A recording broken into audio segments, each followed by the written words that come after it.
ABC Women would like to thank BIPOC Executive Search for sponsoring today's episode.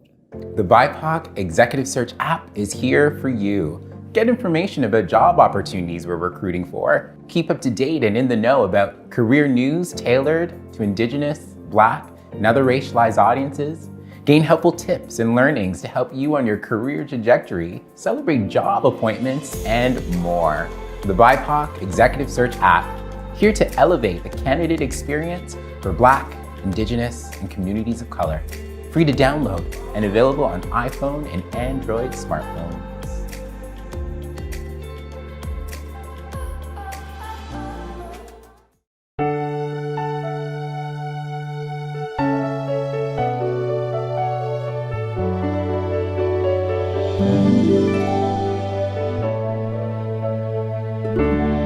Look how far you have come on your own, but never alone. Through the rain and through the shine, here's your moment, it's your time. You stood tall and now you see, standing in your destiny. 100 woman growing strong. 100 woman where you belong. You stood tall and now you see, you have reached your destiny, woman.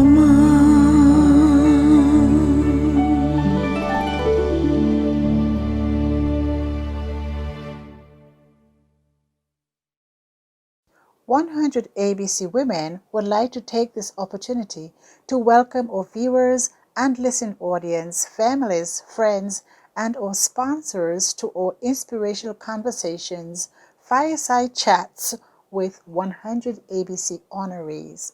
100 Accomplished Black Canadian Women is a bold initiative created by the co-authors, the Honorable Dr. Jean Augustine, a former MP, Donna Jones-Simmons, a corporate diversity executive, and Dr. Denise O'Neill-Green, Vice President, Equity and Community Inclusion at Ryerson University.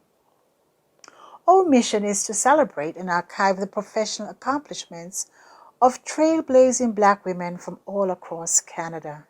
The goal is to create an ever-expanding database available for current and future generations via print media, public and private libraries, as well as a website, which is www.100abcwomen.ca.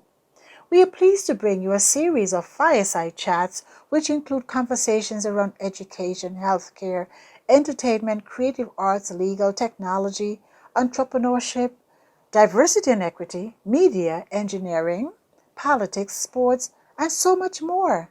These, we know, are topics that matter to us and to you. These educational and inspirational conversations will be made available to all current and future generations via our 100 ABC YouTube channel. This is a great way to learn from our elders, brilliant-minded and accomplished Black Canadian women. Please join me as I welcome our moderator for this episode, The World of Entertainment, with Ebony Rowe. She is a founder of the Honey Jam Artist Development Program. Without further ado, Ebony Rowe. Thanks so much, Donna, and welcome everyone who's listening in to the ABC 100 Women's Fireside Chat on the World of Entertainment. Our guests today are Belinda Brady and Colette Coco Murray, and we're going to start off by asking each of them to introduce themselves and tell us how it has been for them in their industry over the time of the pandemic. Let's start with you, Belinda. Thanks, Ebony, and greetings to everybody out there in Zoom land. It's a pleasure to be here. It's been actually quite busy. I have been fortunate to uh, take on a lot of singing students, and all I do is Zoom training, recordings, videos. I mean, I can take 4 hours to talk about the whole year, but it's been extremely busy doing what I love, which is music, video, art, teaching, and I also teach digital marketing downtown at the studio at the school where I learned engineering at Harris Institute. Be happy to elaborate on each of those points, but yes, it's been quite busy. That's fantastic. Can you also introduce yourself and tell the audience a bit about who you are?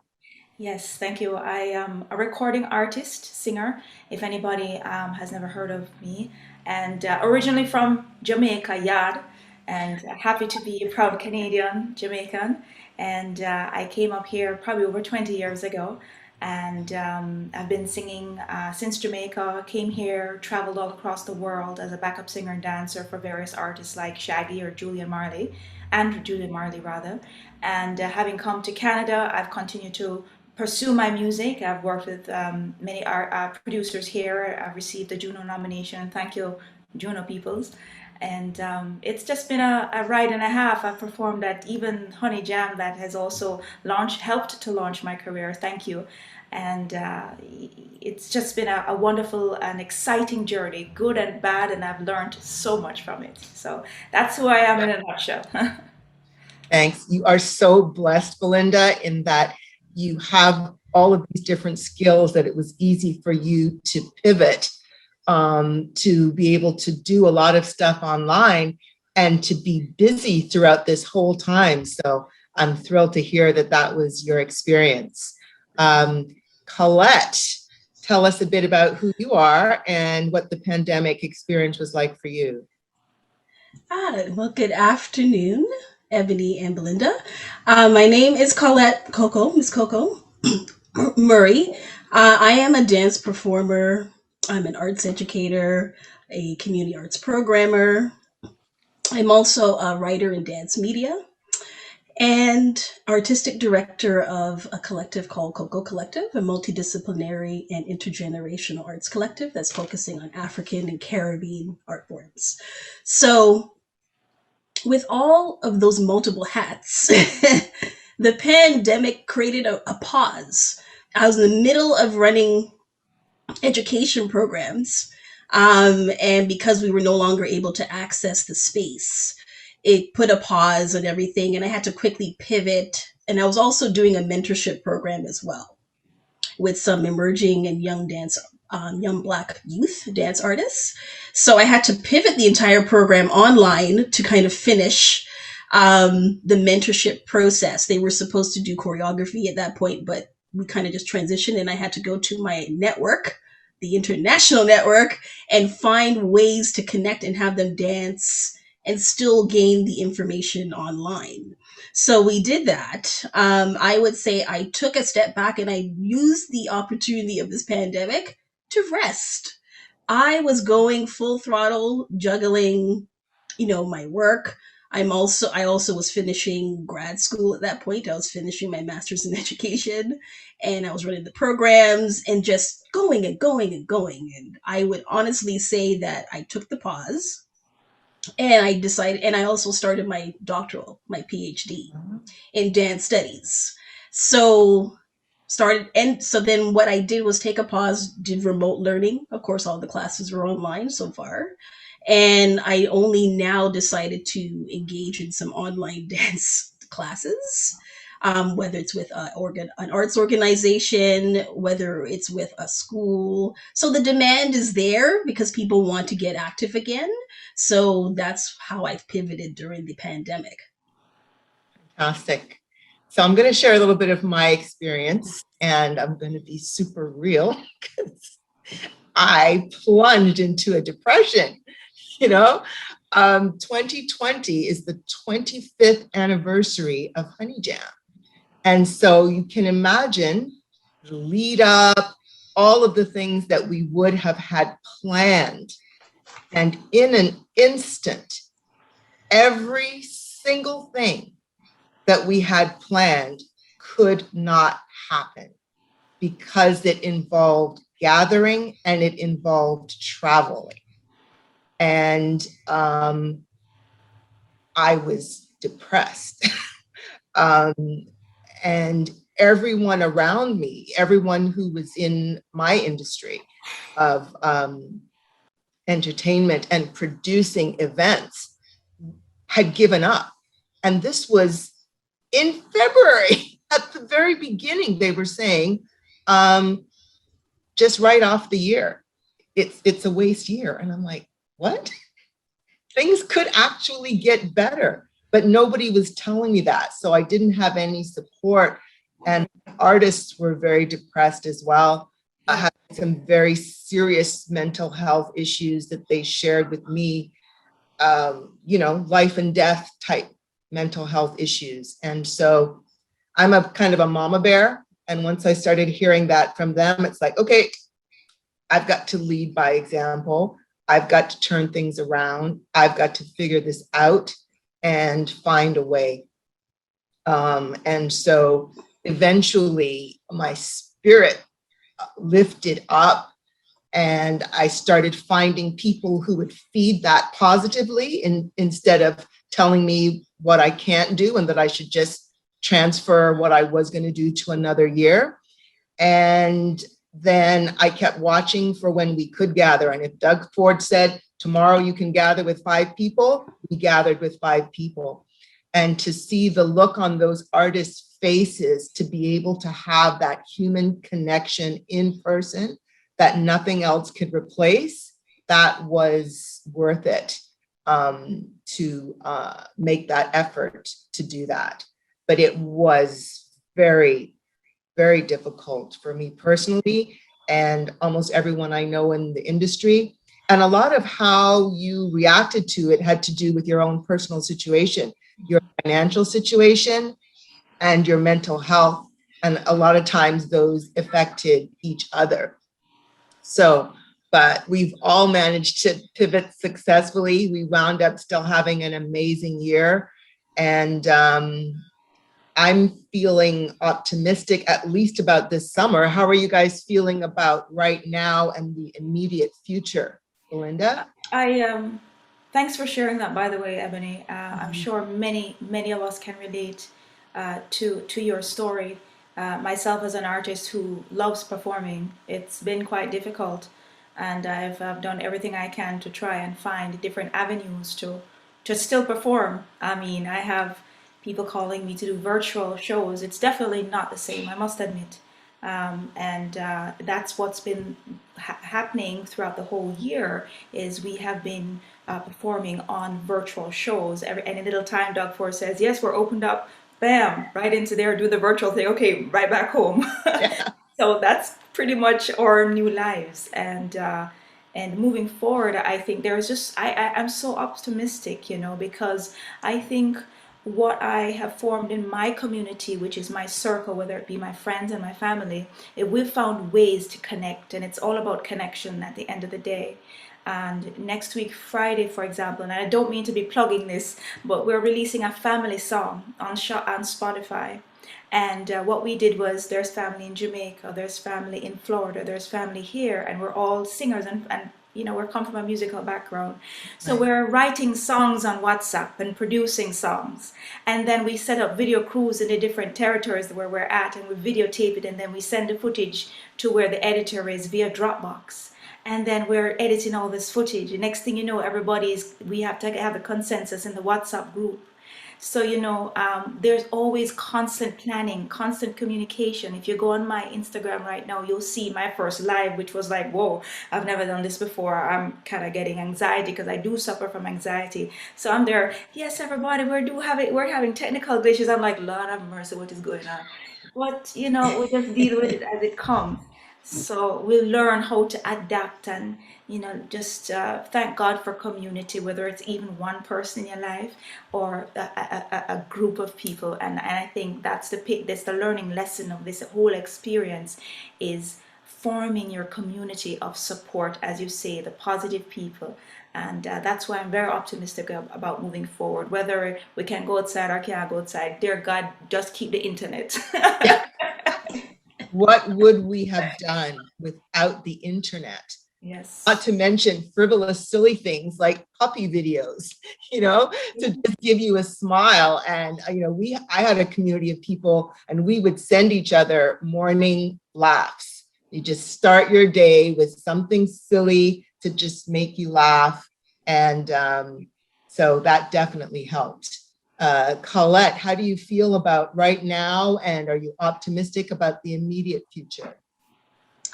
I'm going to take a different approach to this answer because during COVID, I also got into some advocacy work. I'm also on board of directors for a local and a provincial and now a national um, organization that's involved in the dance sector. So I was predominantly doing panels, discussions about, of course, politically what has been happening, looking financially at the sustainability of what's happening with artists and arts workers in the industry, and just discussing solutions. Because every organization from top to bottom was hit. Other artists that I know as well. So I relate to the story that you're sharing, Emily, about how other artists were feeling, and financially, how are they trying to cope? And of course, some of the controversies around getting the emergency benefit subsidies was also some of the things. So I was doing a lot of advocacy and petition letters and things like that to kind of get some of those causes out. So it's more like political, like what's happened politically with the arts industry. What can we do about it? And speaking about anti-Black racism in the arts, having those conversations and getting people to think about how do you now integrate equity and inclusion into all of the sectors because of the dominance and how marginalized groups have been on the periphery. So that is what has taken fold.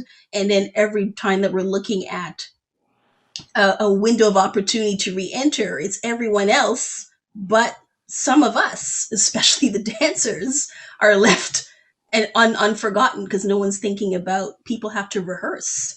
People have projects to work on. I have projects on hold.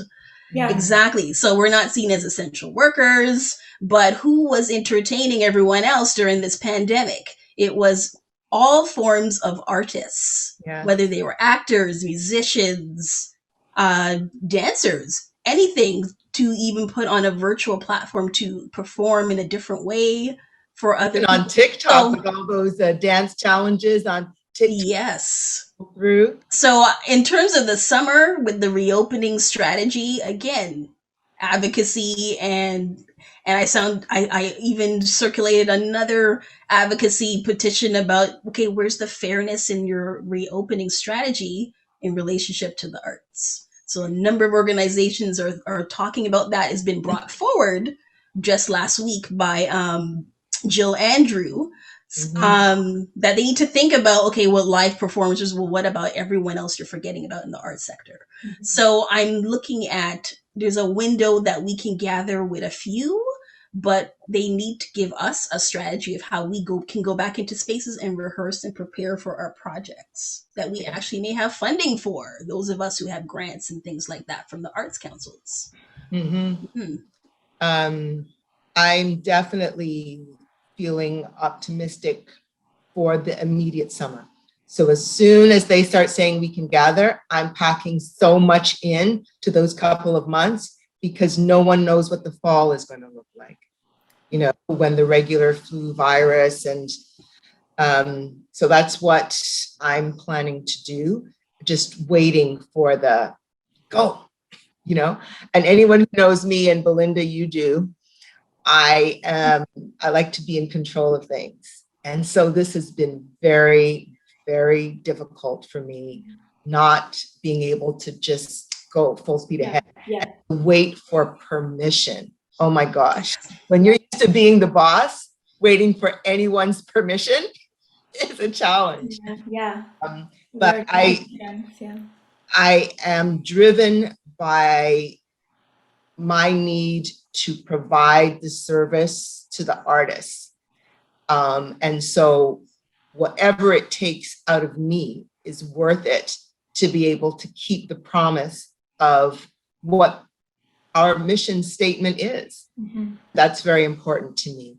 And yes, Belinda, what you were saying, the whole idea of community is definitely one of the positives that has come out of this. You know, just trying to make lemonade out of the maggot-filled lemons that were 2020, Exactly. that extended into 2021.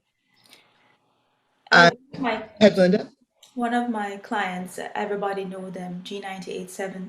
We're doing a program right now called G6 in the 6, where we're encouraging our community as artists, whether they're dancers or singers, to submit their music, because we're just trying to form these virtual realities so everybody can get involved.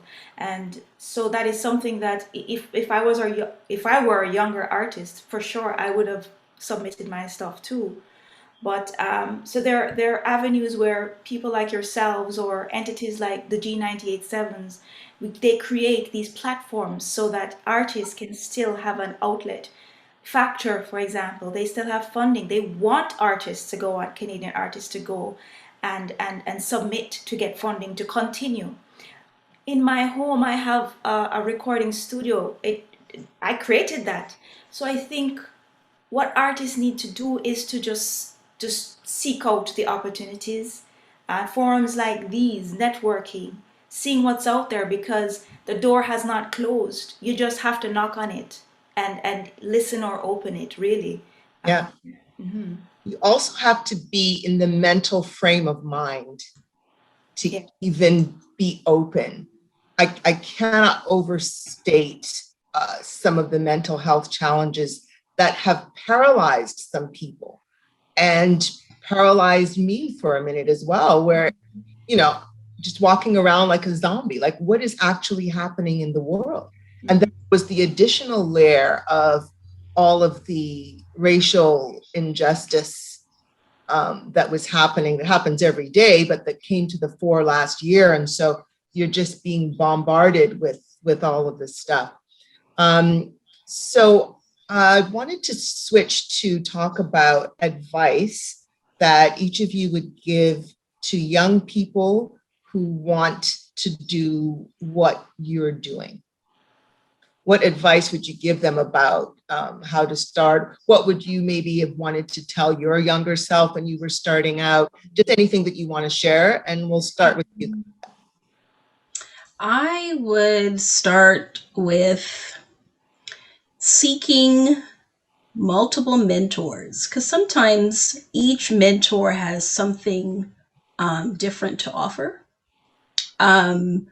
That was sort of my approach. There were many people that I tried to seek understanding of the dance industry from, and also learn about the different the infrastructure of the industry that you want to enter in, because it's more than simply I want to dance and I just want to perform, but you have to understand the industry behind that, because you have to understand how to navigate it. So the advice I would give is, of course, take classes, seek out mentors that you can work with, learn that the arts also requires a whole infrastructure such as finance, business skills. I would also say human resources. You got to know how to strategize. Education's important if you decide to pursue further education post-secondary. Training at different studios, working with different choreographers, learning how to teach and structure a class and offer classes. I would also say learn leadership skills. It's very important. And you also have to be open to constructive feedback. Very key. When you're in a leadership role, yes, you can give feedback, but if you're unable to receive feedback, that's going to impact your ability to evolve and to grow. I would also say think outside the box. Sometimes we may have to travel to different places to do some learning. So that's something that I've done. But yeah, find like-minded people and be prepared to work in different organizations that work in different ways. So be open to plurality as well. Thank you. Belinda. In my humble opinion, the music business has never been this amazing before, because I'll tell you, I've been in this game for a long time, as you know, Ebony, and it was all about let's get a demo tape to a record label. Yes, we have to get signed. No, whatever, dude. Do it yourself.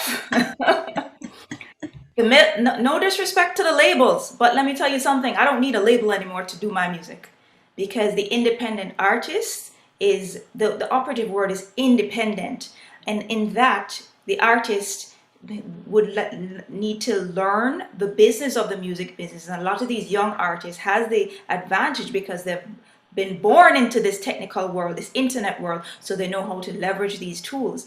In my class that I teach them YouTube marketing, which they already know. I teach them Instagram, I teach them Facebook, I teach them Spotify and how to do paid advertising, organic advertising, how to build your email list, right? I'm sorry, but that's what the record label will do. But guess what? You can do it yourself to build your own micro audience. So, I mean, we could get more into detail where that is concerned. But when I did my thesis, when I did my master's, it was about independent artists leveraging the online platforms to make a living. And there's absolutely a reality, and it's true.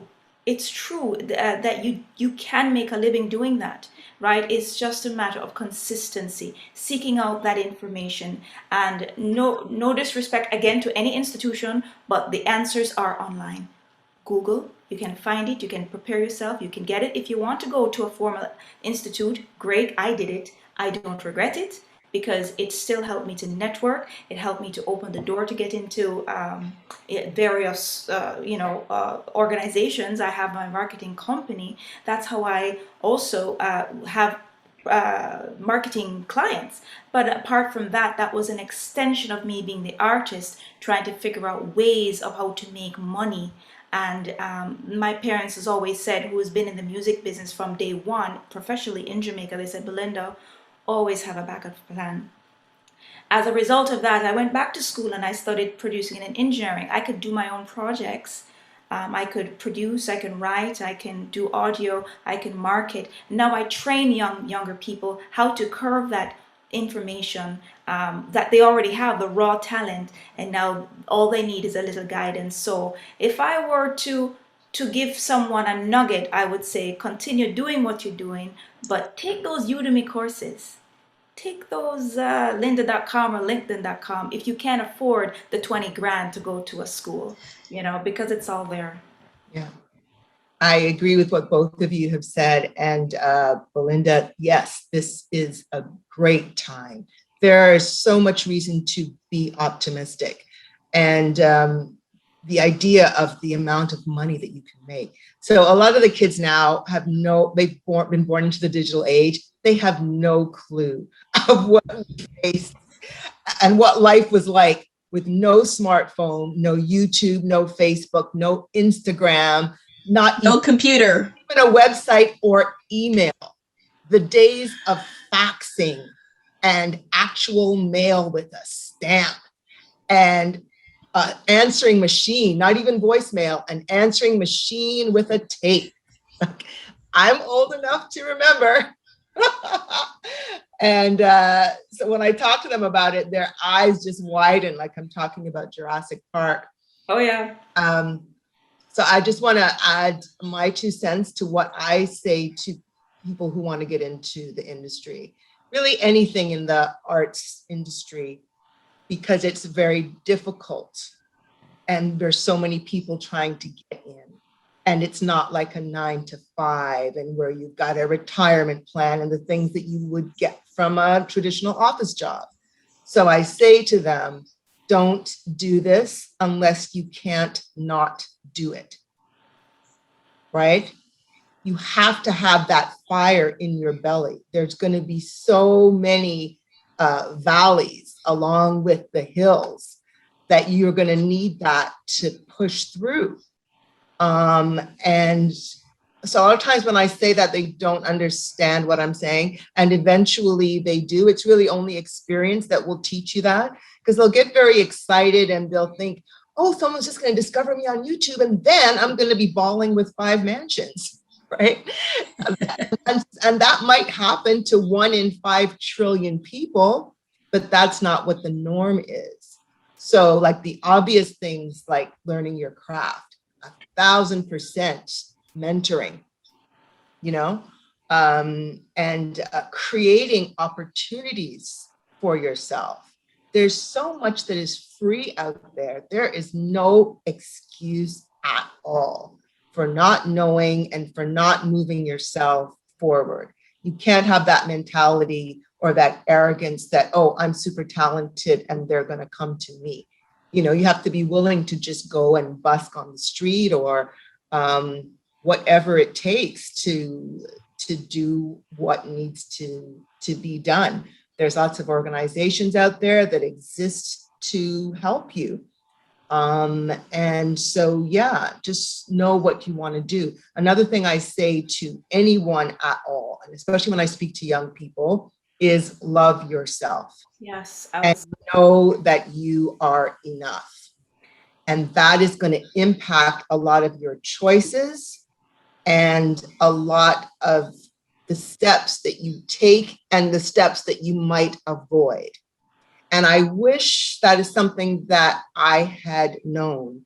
And certainly a lot of young women need to be told that. Yeah. Because a lot of situations, casting couch situations, and where a male in the industry comes to you with that baby, I can make you a star thing, and you think it's your only chance, and that if you don't do something that you personally don't feel comfortable doing, that you're never going to have another chance. You're always going to have another chance. Don't ever, ever, ever compromise your morals or your values. Always walk away. There's always going to be another chance. You are enough. Believe in yourself. And your gut knows. Your gut knows. And I try to say that as much as possible and tell them some cautionary tales so that they don't go through some of the things that we may have gone through and that people are still going through. I want to throw back to you guys with any last words that you might want to say to young women coming up, whether it's in the industry or in general, things that you may have wished someone had said to you. Anything, any last words? I would add that as you're going through any artistic journey, you will learn and grow in the process. And evolution will happen. So as one gets disciplined and even more disciplined, sometimes you could be working with different people and your success may take off versus another colleague's. It just depends on the circumstance. And then you're dealing with also interpersonal dynamics in any group that you work with or any organization you work with. So it's good to understand how to navigate that and try not to internalize anyone's negative reactions in relationship to any successful opportunity that you may have been able to garner versus another colleague or a group that you're in. So you always will deal with group or individual interpersonal dynamics. So it's really important that, like you say, loving yourself, trying to center yourself, knowing what you want, and not to take things so personally if someone else reacts in a negative way to any shine or success that you may have. Mm-hmm. That's one thing I would add. Yeah. Belinda? For me, I think I've learned to give myself a chance. And I extend that out to all the other artists out there, to give yourself a chance. And when you do that, then you will create the opportunities for yourself. You don't need other people to create the opportunities for you. And that's where I went wrong. I used to think, oh no, but it's the manager. The manager have to do this. Oh no, it's the record label have to push me. No, it's this, that, it's the promoter, it's that, and mad at everybody. No, stop. Take a look in the mirror and give yourself a chance. And when I gave myself a chance, I started liking my music more because I didn't hear the no's anymore from everybody or internalize, no, it's not good enough. You're not good enough. You're not pretty enough. You're not wearing the right clothes. And I used to internalize all this stuff. And I said to a friend of mine this week, I said, Jay, I like our music that we're working right now. I never used to say that. It seems like everything we do I love. I never used to say that. And guess what? I'm going to do a video because I have a camera. I'm going to put it on Spotify. Why? Because I can. I'm going to promote it on Facebook because I have $2 to spend on promotions. I do not need to have an okay from somebody else to give myself a chance. So I say to the artists out there, you are not only a recording artist, a musical artist, a dance artist, you are an artistpreneur. And no, I did not coin that name. I learned it from online. You have to learn how to leverage the online, learn the business of the online, learn your art and love your art because it's an extension of yourself, and embrace it. Stop watching everybody else and watch what you do, because it's all about you at the end of the day. And when you strip everything down, it's your own psychology. And this is what it has been for me. It's about healing and accepting self and loving self. And once I started embracing that and accepting me for me, everything else was gravy because I gave myself a chance. So give yourself a chance. Absolutely. I would like to add about being disciplined and focused. And like Belinda was saying, tunnel vision about what it is that you want. And in order to have that tunnel vision, you have to have confidence in yourself and in what you're doing so that you're able to block out the noise. One of the challenges that I had is that all my friends were partying and they couldn't understand why wasn't I coming to the party, because I had work to do. And I remember my father would encourage me, and he read this quote to me. It said, "The heights of great men won and kept were not attained by sudden flight, but they, while their companions slept, were upwards, toiling in the night." And I would repeat that to myself, that I am on the right path, that yes, I've had to say no to this and that party, but I have a greater purpose in mind, and it is a means to an end, and I am determined to get there. And if they stop calling me to come to the cookout, so be it. And I am able to come, I will. And, so it takes a lot of intestinal fortitude to not succumb to peer pressure. Yes. And do the things that you know you need to do to get where you want to be. Mm-hmm. I wish we could all go back in time with the wisdom that we have now. Yes. Know each other back then to help shepherd each other and avoid some of the pitfalls. But another quote I'm often told is, you cannot create a better past. So stop worrying about that. And when you know better, you do better, and you move on from there.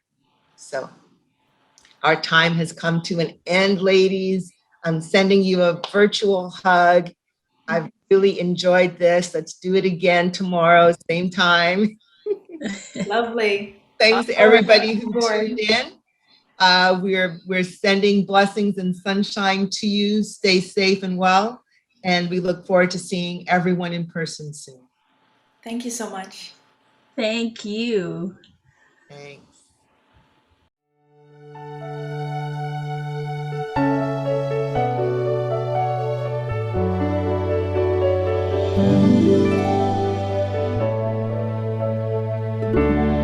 Look how far you have come on your own, but never alone. Through the rain and through the shine, here's your moment, it's your time. You stood tall and now you see, standing in your destiny. 100